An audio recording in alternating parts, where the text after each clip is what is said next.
En su momento fue el peor accidente de la historia de la aviación.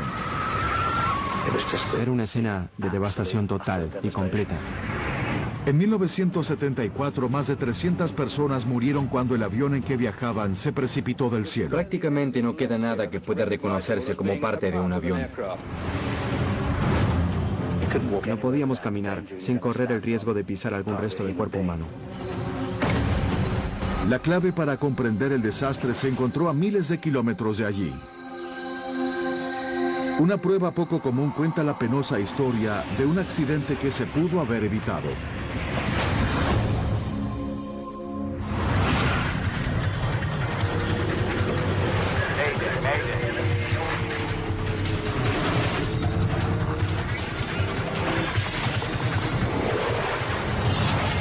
Catástrofes aéreas.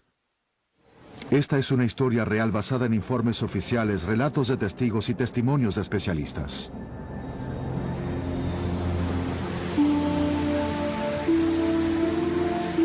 ...12 de junio de 1972...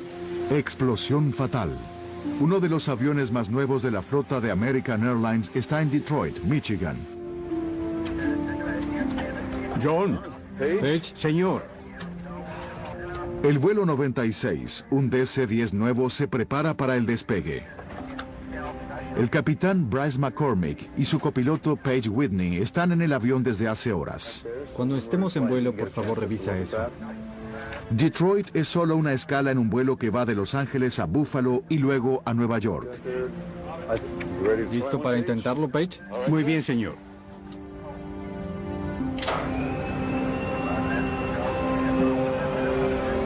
McCormick piloteó el avión desde California, pero Whitney va a volar el próximo tramo.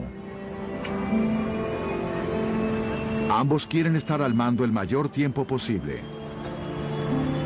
Ninguno de ellos tiene más de 75 horas de vuelo en un DC-10. Pocos pilotos tienen más horas de vuelo. Simplemente no hay suficientes aviones de este tipo en operación. En 1972 el DC-10 recién había salido al mercado. Es el último avance en aviones de pasajeros.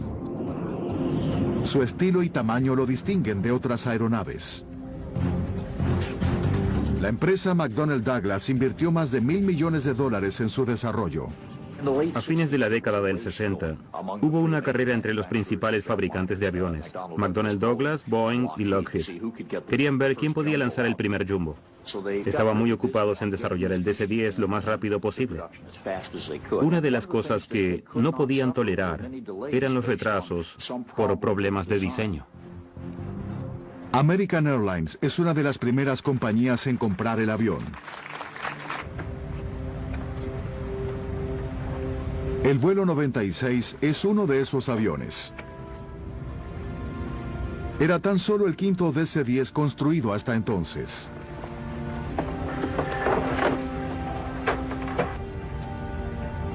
Cedia Smith acababa de ser entrenada como auxiliar de vuelo a cargo en el DC-10. Estaba muy emocionada porque era uno de los primeros jumbos que teníamos y yo iba a tener la oportunidad de estar a cargo, que era lo que siempre había querido hacer en un avión grande.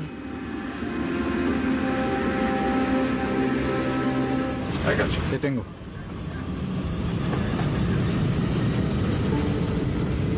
B1. Bien.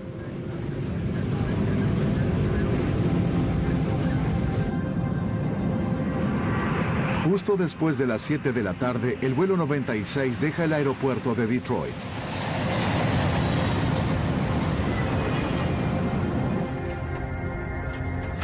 Minutos después del despegue, el avión sobrevuela con facilidad a 3.500 metros sobre Windsor, Ontario, Canadá.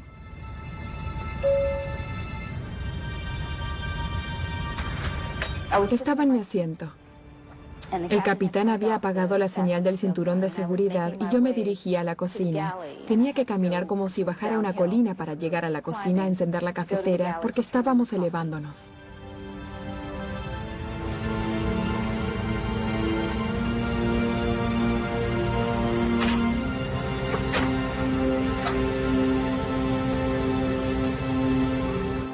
Cuando alcancé el café y me moví hacia un costado, ahí fue cuando sucedió.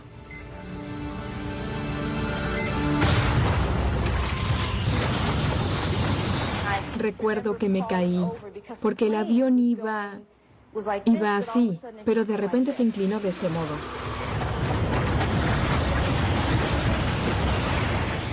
Vi que los compartimientos superiores se abrieron y las cosas caían de los portaequipajes y pensé, Dios.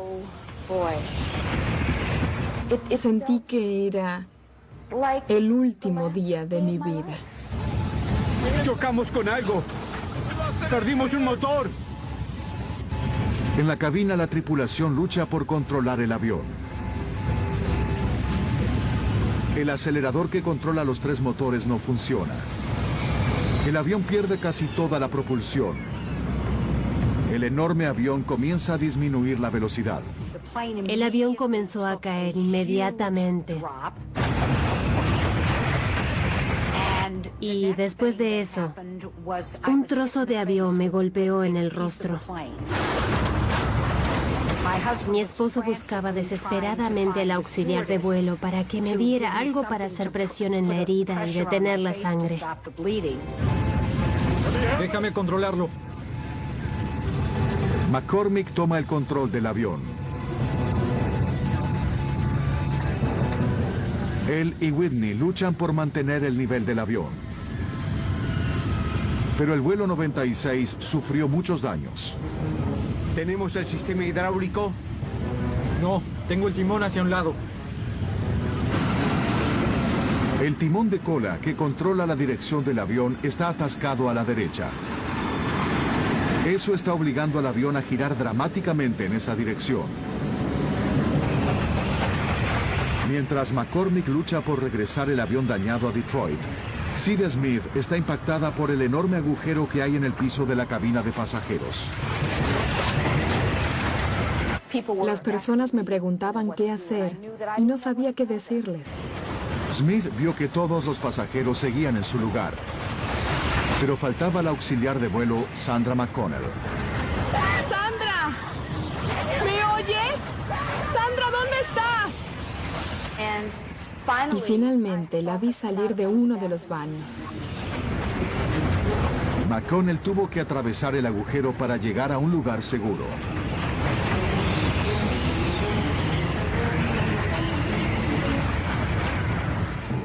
Con cada uno de sus pasos, el suelo se caía a pedazos.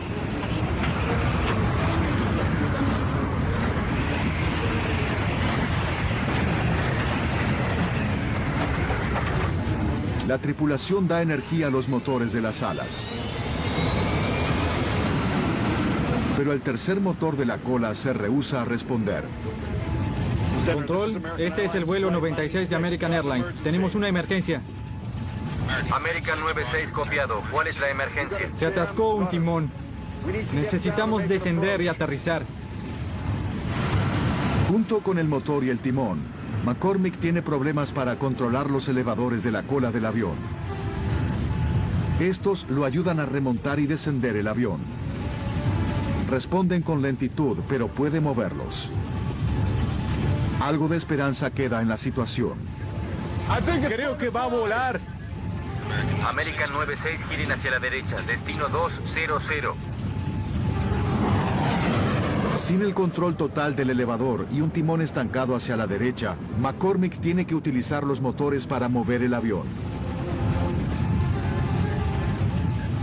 Al aumentar la propulsión en un lado del avión, esta puede modificar la dirección, pero eso no será rápido. No tengo control del timón. Por eso nuestros giros van a tener que ser muy lentos y precavidos. Todos los pasajeros se alejan tanto como sea posible del hoyo.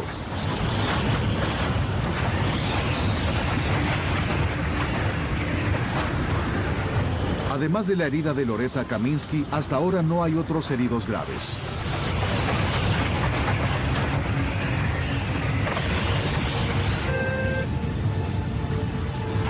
Capitán, hay un agujero en la parte trasera del avión. ¿Un agujero? Sí, señor. ¿Qué quiere que hagamos? Prepáralos para un aterrizaje de emergencia. El DC-10 de Bryce McCormick está muy dañado. Las vidas de todos a bordo dependen de su capacidad para aterrizar un avión que casi no puede volar.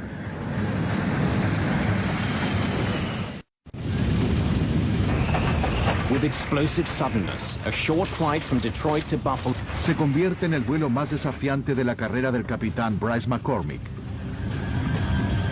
Mientras vuelve a Detroit, McCormick comienza a reducir la velocidad del avión para aterrizar con seguridad.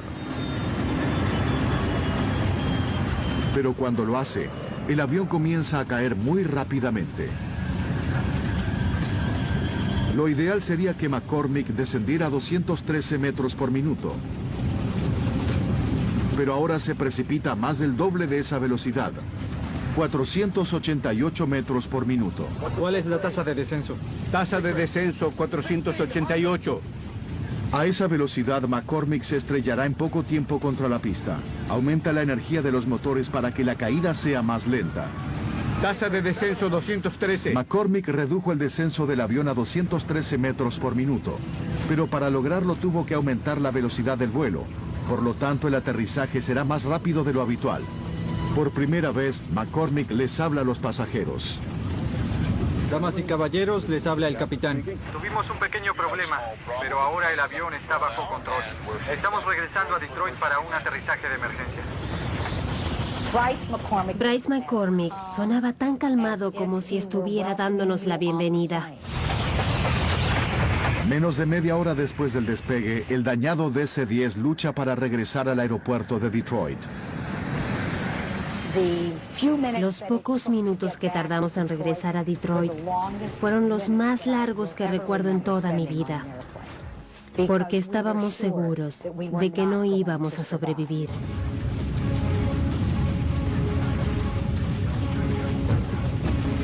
El capitán McCormick ahora necesita darle aún más energía al avión para levantar la trompa para aterrizar. El avión todavía se inclina a la derecha y viaja muy rápido. No tengo timón para enderezarlo cuando toque tierra. El DC-10 con 67 personas a bordo se acerca con estruendo a la pista a casi 300 kilómetros por hora. ¡Sujétense!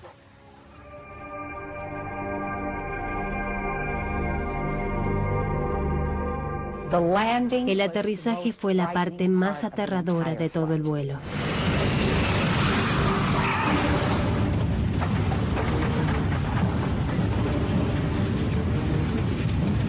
Cuando el avión tocó el suelo, comenzó a virar fuertemente hacia la derecha.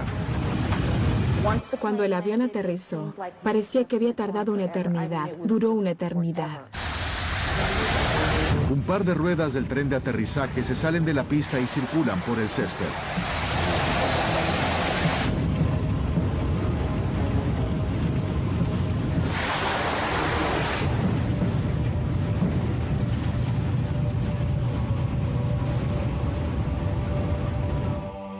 Luego de un traumático aterrizaje, el avión finalmente se detiene justo a 300 metros del final de la pista de aterrizaje.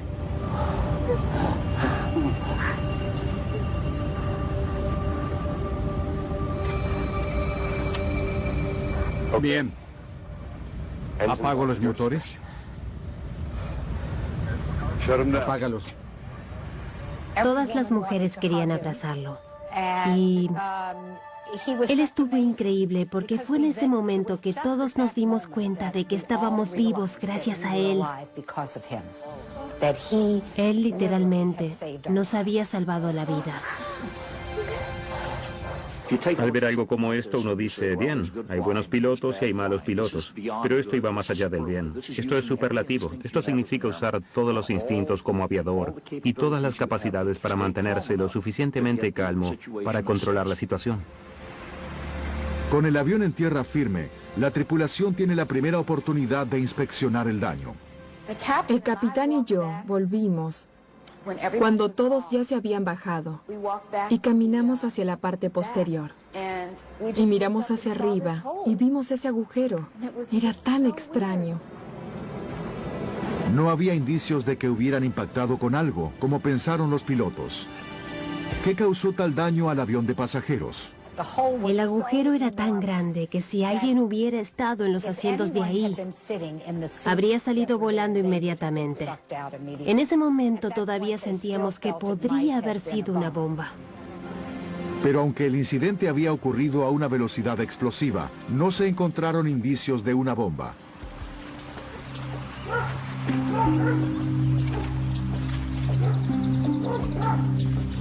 Cuando los investigadores comienzan el trabajo, descubren que el DC-10 no está completo en el aeropuerto de Detroit. Un ataúd que estaba entre el cargamento del avión aparece a 30 kilómetros del aeropuerto de Detroit, cerca de Windsor, Ontario, Canadá.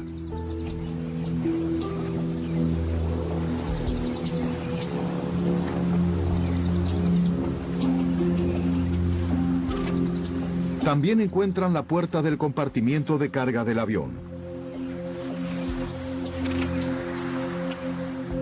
Se supone que las puertas no deben caerse de los aviones, especialmente en un avión tan nuevo. Nadie espera que suceda algo así. Cuando examinan el compartimiento de carga del avión, descubren que el mismo diseño de la puerta la convierte en un punto débil. La mayoría de las puertas de los aviones se abren hacia adentro. De hecho, la puerta es un poco más grande que el marco. A medida que la presión se acumula dentro del avión, la puerta tipo tapón encaja en el marco. Por su diseño, la puerta es muy segura. Pero en el diseño del McDonnell Douglas, la puerta del compartimiento de carga del DC-10 abre hacia afuera. Esa decisión se tomó para aumentar la capacidad de almacenamiento del avión. Al cerrarse, unos ganchos en la puerta del DC-10 se sujetan a una barra en el marco de la puerta. Para asegurarse de que está cerrada, quienes cargan el equipaje bajan una palanca que hace que unos pasadores atraviesen los ganchos para mantenerlos en su lugar. Cuando los investigadores examinan el compartimiento de carga del avión, no encuentran ningún daño estructural en la puerta. Cuando estudian las trabas de la puerta misma, encuentran que hay pasadores que no están cerrados completamente. Y los pasadores que deben asegurar que la puerta esté cerrada, no están en la posición correcta. Cuando interrogamos al encargado de cerrar la puerta, inmediatamente nos explicó que tuvo que hacer demasiada fuerza para cerrarla. De hecho, dijo que había tenido que usar la rodilla para que la manija se emparejara. Los investigadores descubren algo aterrador. Es posible cerrar la palanca ubicada afuera de la puerta, aun si los ganchos y pasadores no están en la posición de cierre.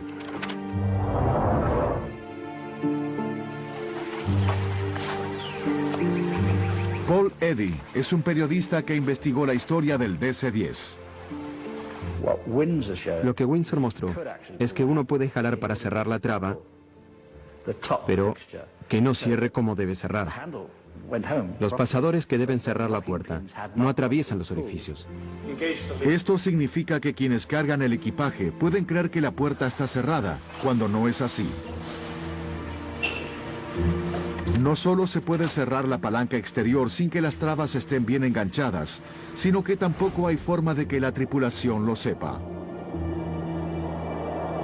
Los pasadores que traban la puerta desactivan la luz de advertencia, aun cuando no están en la posición correcta. La puerta era una bomba de tiempo. Cuando el avión asciende, la diferencia entre la presión del interior y del exterior del avión aumenta. Si una puerta no está bien cerrada, volará con una fuerza explosiva. El problema en el vuelo de American Airlines comenzó cuando el avión superó los 3.500 metros. Cuando la puerta voló, el ataúd que estaba en el compartimiento de equipajes salió proyectado al vacío. Cuando la presión del interior del avión se liberó, todo lo que no estaba firmemente sujetado al avión salió expulsado de la aeronave. Es realmente algo sorprendente si uno no lo espera. Hay mucho aire atrapado dentro de la cabina presurizada que quiere salir. Y cuanto más grande es el avión, más poderoso es el huracán de aire que sale del avión durante ese periodo de tiempo. Por sí misma, la despresurización repentina no impide que el avión pueda volar. Entonces, ¿por qué el capitán McCormick experimentó esas dificultades para controlar el avión? Los investigadores analizan cuidadosamente la parte posterior de la cabina y descubren que el propio diseño del DC-10 lo hace vulnerable. Cuando la puerta del compartimiento de carga voló, había tanta presión sobre el piso de la cabina que se colapsó en el compartimiento que estaba debajo. Al hacerlo, el piso del avión rompió algunos de los sistemas de control más importantes del avión. Cuando se colapsó, el suelo arrasó con los cables que controlan el motor número 2 e inutilizó la mayoría de los cables que tenían que controlar la parte trasera.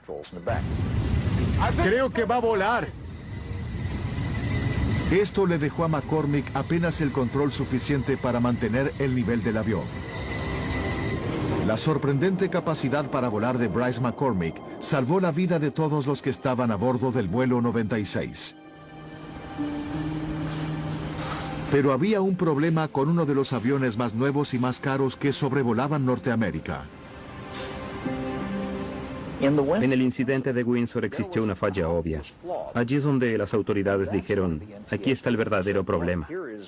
La capacidad de cerrar esa puerta sin que todas las trabas estén en su lugar. Asegurémonos de cambiar ese sistema ahora mismo. Todos deben saberlo. Quiero que se revise todo. Quiero que se revisen todos los pernos. Chuck Miller es el jefe de la Administración de Seguridad Aérea de la Comisión Nacional de Seguridad en el Transporte, o NTSB. Es su responsabilidad señalar los problemas del nuevo DC-10 y proponer soluciones. Él ayuda a redactar los arreglos que cree que McDonnell Douglas necesita hacer para que el avión sea seguro. Era un hombre muy profesional y todos los investigadores le tenían un gran respeto. Chuck no se sentaba en la oficina. Siempre estaba en la escena de la acción. Para Chuck Miller, arreglar el DC-10 es una cuestión de orgullo profesional. Para McDonnell Douglas, el cuasi accidente sobre Windsor tiene grandes consecuencias. Su apuesta de $1.000 millones estuvo cerca de caer del cielo. Si algo más sale mal, la compañía misma podría correr peligro.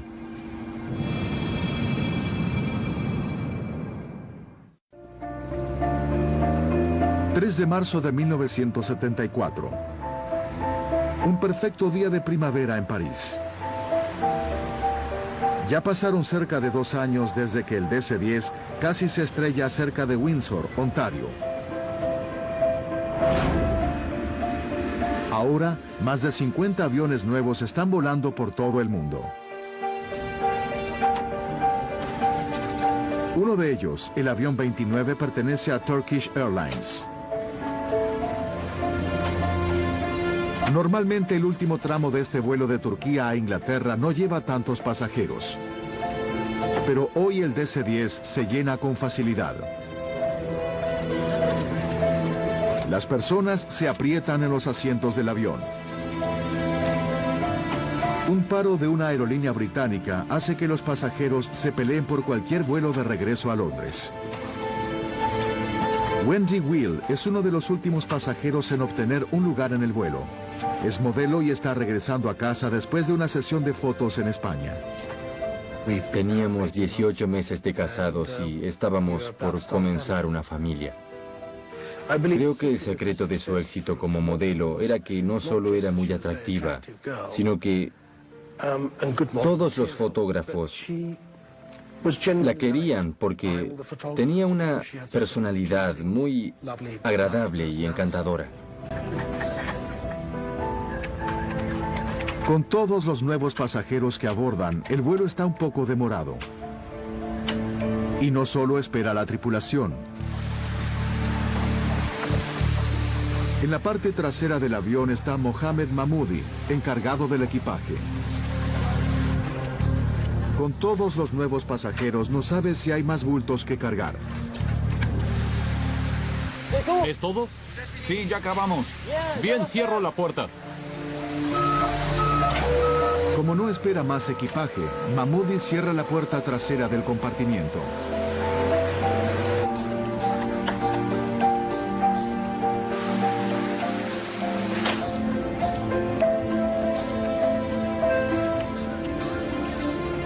El DC-10 está listo para despegar.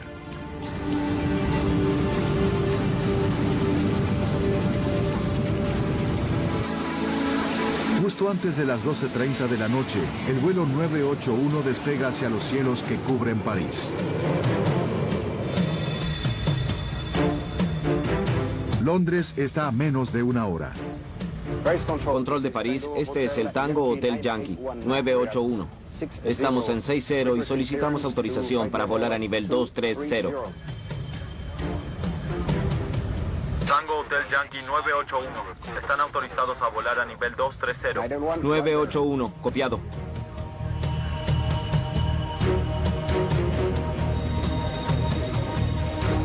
Mientras se aleja del aeropuerto, el DC-10 sigue ganando altitud.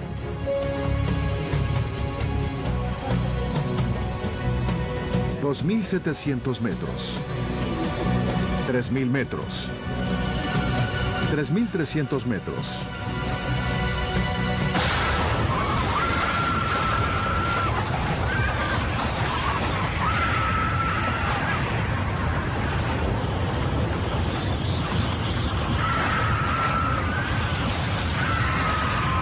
De pronto el enorme avión tiembla y se inclina hacia la izquierda.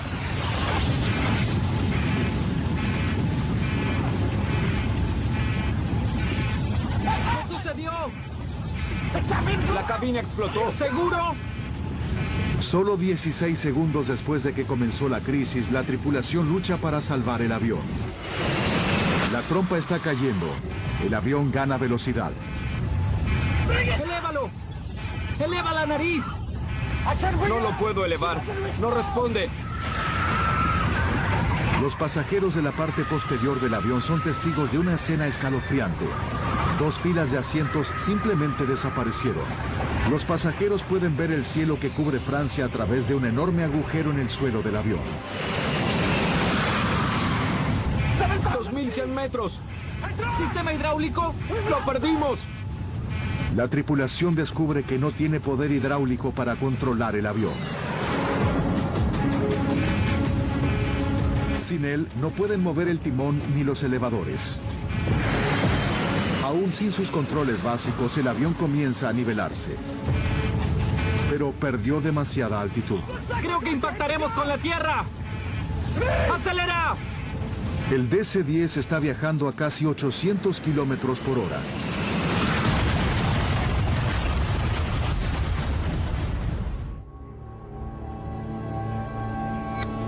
El vuelo de París a Londres ni siquiera llega al Canal de la Mancha. Solo 9 minutos después del despegue, el vuelo 981 de Turkish Airlines se convierte en la peor tragedia aérea. Prácticamente no queda nada que pueda reconocerse como parte de un avión. El vuelo 981, que llevaba 346 pasajeros, prácticamente se desintegra con el impacto. No hay sobrevivientes. Era una escena de devastación total y completa. Había restos de objetos personales, cables, trozos de metal, trozos de cuerpos desparramados por todos lados. No podíamos caminar por ningún lado, sin correr el riesgo de pisar algún resto de cuerpo humano.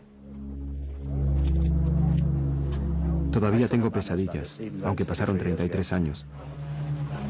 Los investigadores de la Administración Francesa de Investigación de Accidentes llegan rápidamente a la escena. Mi primer trabajo era evaluar el alcance del accidente y comenzar la primera investigación en la escena.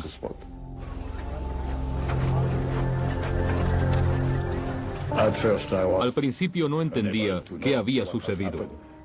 Solo sabía que había ocurrido un terrible accidente y que sería un trabajo duro para los investigadores. A pesar de la gran fuerza del impacto, las cajas negras, hechas con 3 capas de acero templado y aislante, sobrevivieron. Su contenido podría dar pistas valiosas sobre el accidente. La mayoría especulaba que era una bomba, porque era un avión casi nuevo y muy poderoso, que volaba en un cielo claro, que alcanzó los 3.600 metros de altura y finalmente cayó. Se les pide a los investigadores que vayan a un campo a 15 kilómetros del lugar del accidente. Allí encuentran una parte del fuselaje y 2 filas de asientos del DC-10. De algún modo se soltaron de la aeronave antes de que el resto del avión se estrellara en el bosque. Cuando los investigadores llegan, ya se retiraron los cuerpos de los pasajeros que estaban en esos asientos. Cuando los familiares de las víctimas llegan a Francia, son trasladados a una pequeña iglesia en el pueblo de Senlis.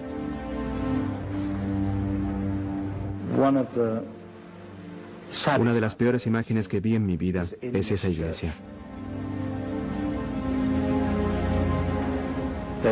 Había mesas con todo lo que encontraron: ropa, pertenencias, osos de peluche, anillos, relojes.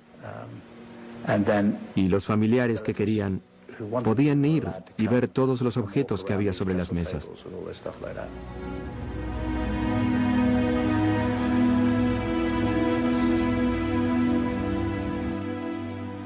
Me entregaron un pequeño paquete con el anillo de bodas de mi esposa y también el de compromiso.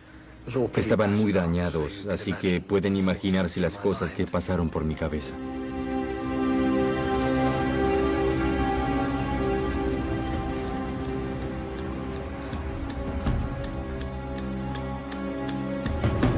Como el accidente involucra a un avión estadounidense, Chuck Miller, miembro de la NTSB, se une a la investigación.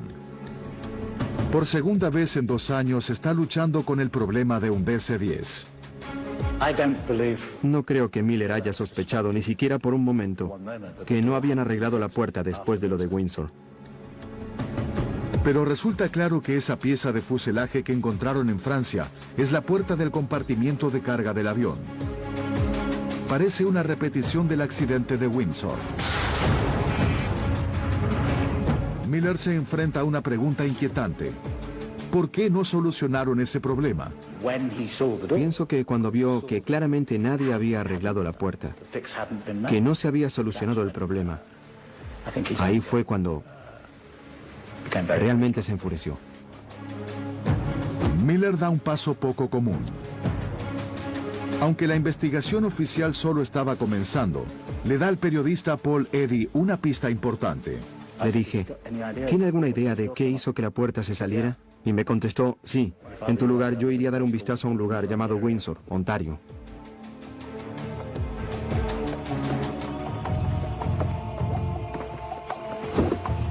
Hola. Soy Chuck Miller. Miller comparte sus sospechas con los investigadores franceses. Por favor, vean estas fotos.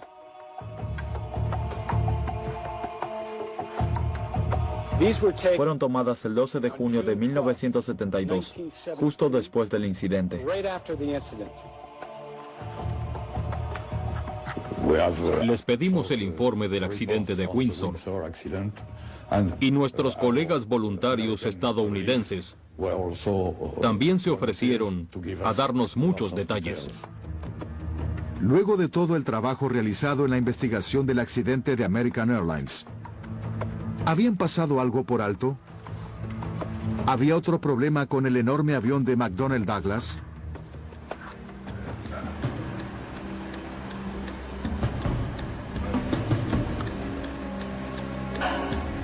Con la información que recibieron de Chuck Miller, los investigadores franceses observan de cerca la puerta del compartimiento de carga. Hacen un descubrimiento sorprendente. No hay ningún problema nuevo. El caso de American Airlines se repite. Las trabas que deben mantener la puerta del compartimiento cerrada no están cerradas.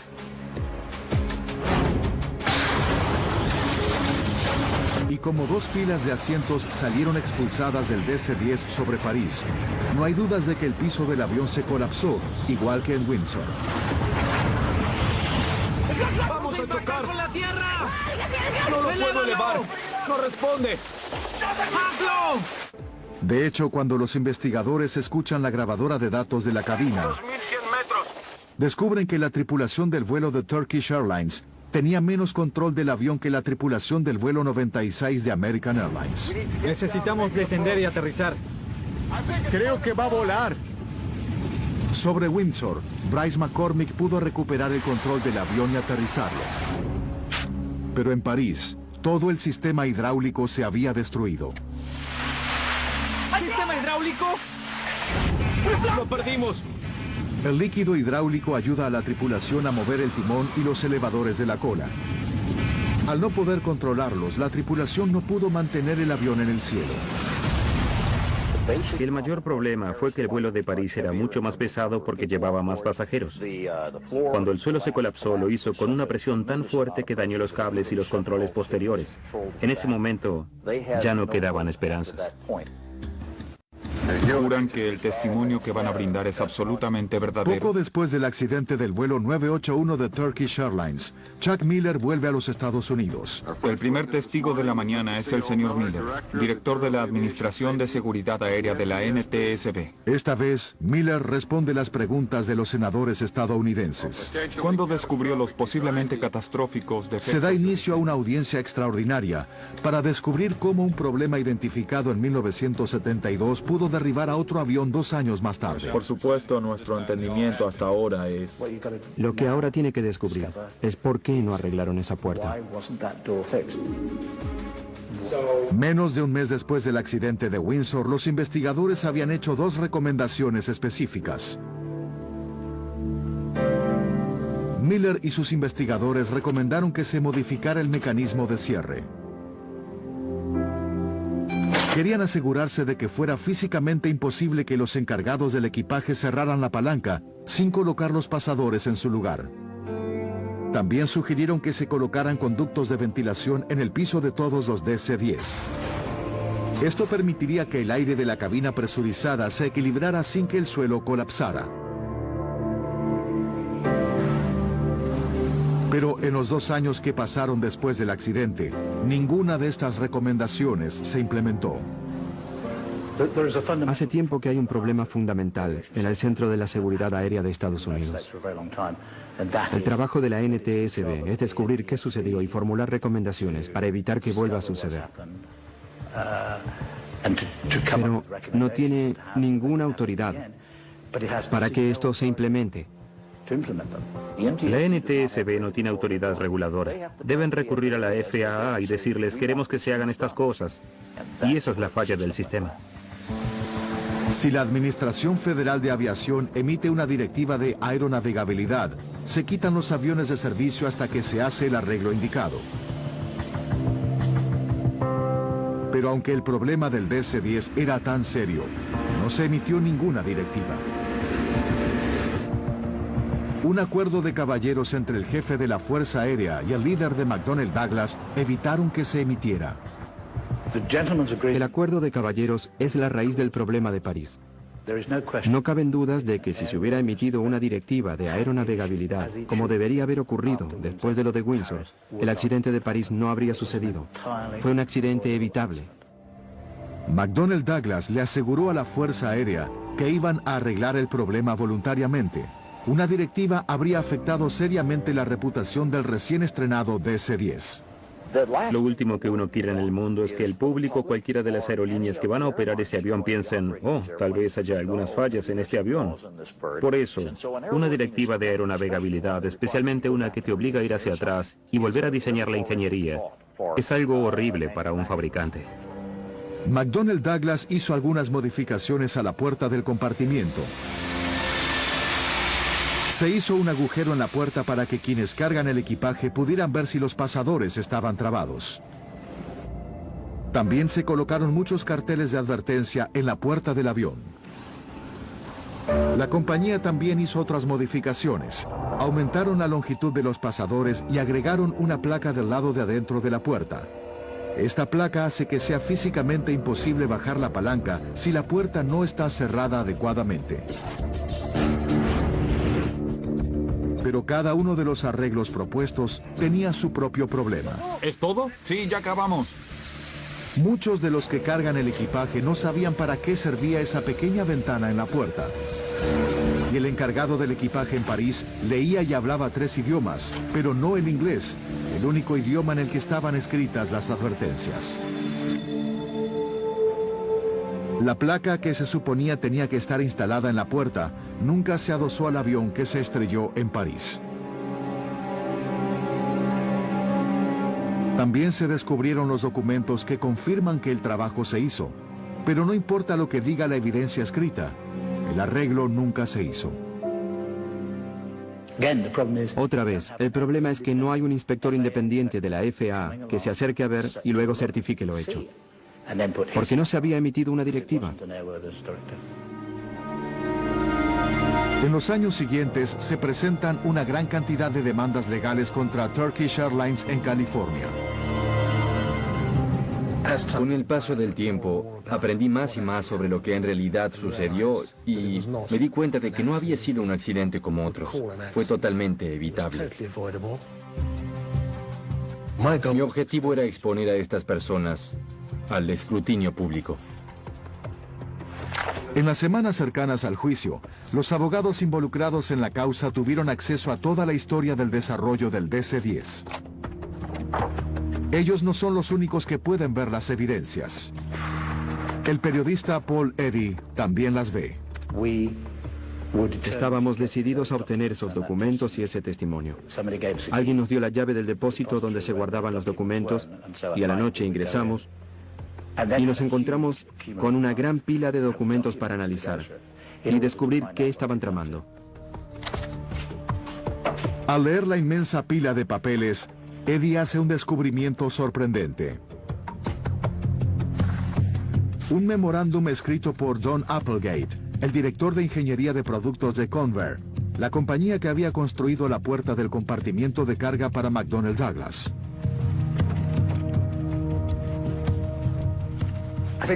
Creo que el momento en el que supimos que los teníamos fue con el memorándum de Applegate, que específicamente advertía que esto podía ocurrir.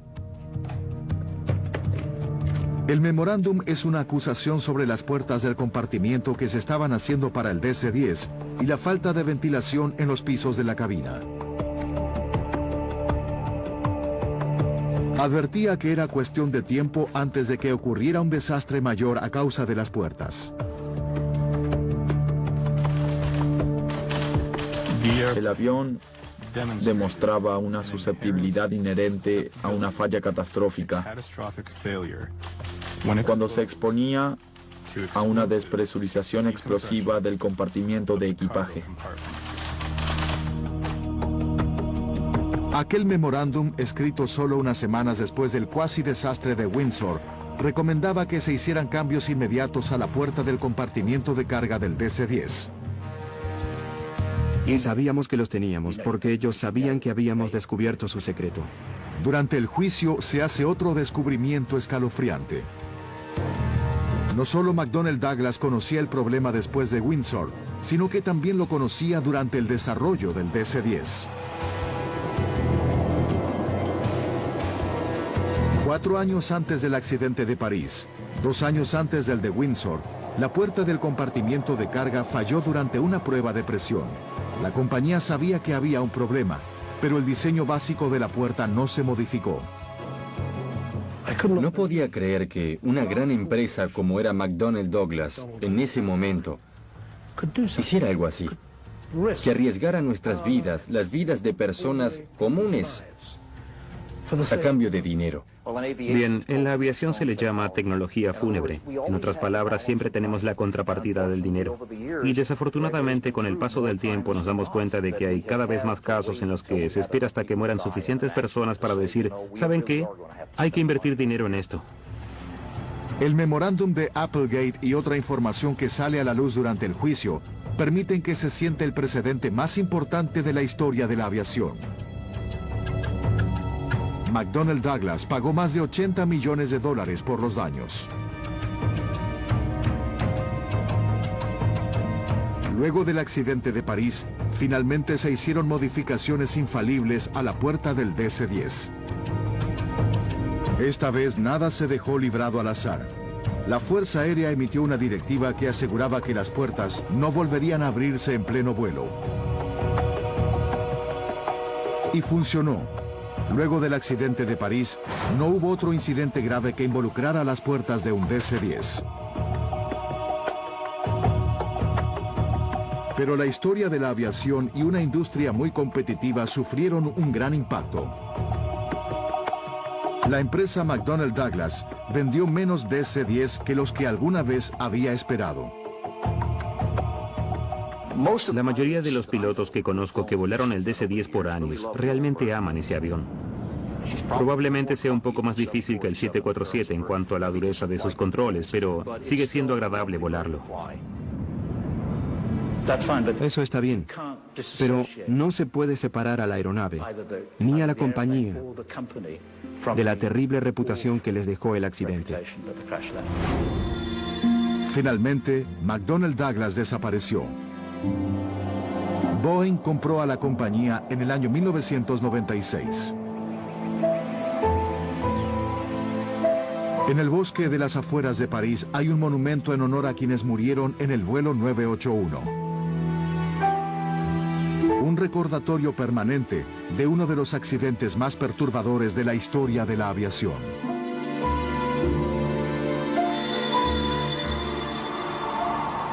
Uno nunca se olvida. Logré seguir con vida en estos 30 y tantos años, pero todavía lo recuerdo. Hoy en día se sigue pensando que fue un accidente, pero no lo fue.